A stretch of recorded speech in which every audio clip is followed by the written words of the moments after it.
come in immediately. So wait for a few minutes for that. Dun, dun, tararan, dun. So yeah, well, the code is here already. So just open the email and then you copy the code, and you have to go back to and put in your code, and then you click on the next button. That's the submit button, and then you get to the mobile verification part of it.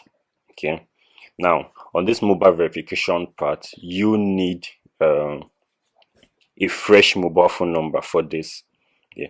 Now, if you use an old phone number, or more like a phone number that is already associated rather with a Binance account, it will give you an error code. Now we'll try this out and you'll see it. Okay, so this phone number that we are putting in now, it's already linked to another account.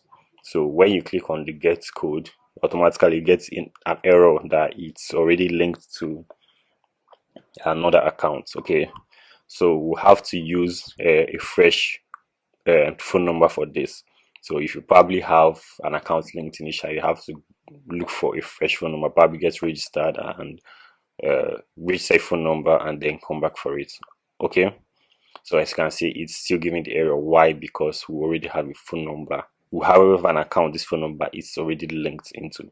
Okay, so that's why it's doing that. So in this case, we'll have to put in a fresh phone number that we use for this video to walk us through this process. So we'll put in our phone number on here. So this is a fresh phone number. This isn't linked to any accounts yet.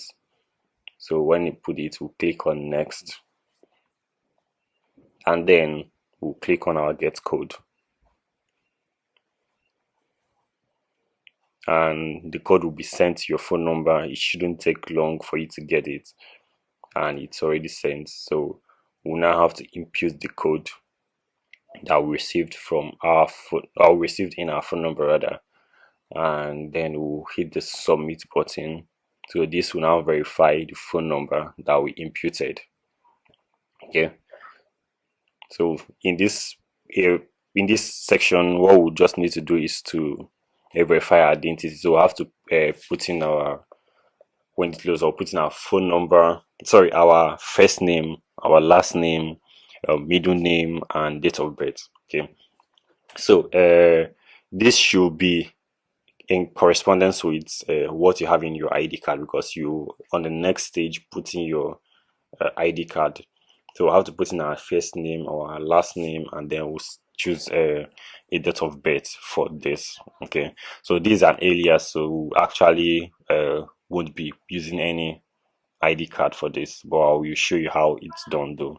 So we'll select a date of birth and we'll click on continue.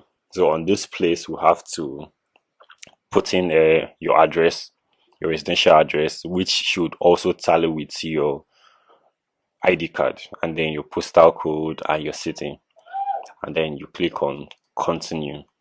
Okay, now this will take you to where you have to put in your identification. So on here, you have to either submit your government issued ID, or your passport, or your driver's license.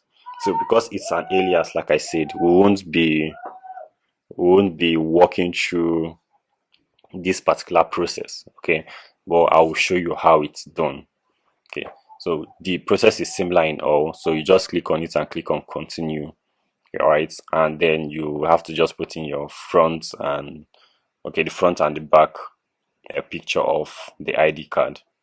All right, so it's the same thing for the passport and the driver's license and the ID card. So it's the same thing for all. So you just put that in and then you submit. Okay, so the verification doesn't take long, provided it tallies with what you provided on initial details. Okay, so if you have any issues with this, do let me know. Send me an email. Email is in the description below, and I'm happy to help you out with the issues you're having on this particular phase of the registration process. So if you find this video helpful, do click on the like button, and also don't forget to subscribe. So thanks for watching. Cheers.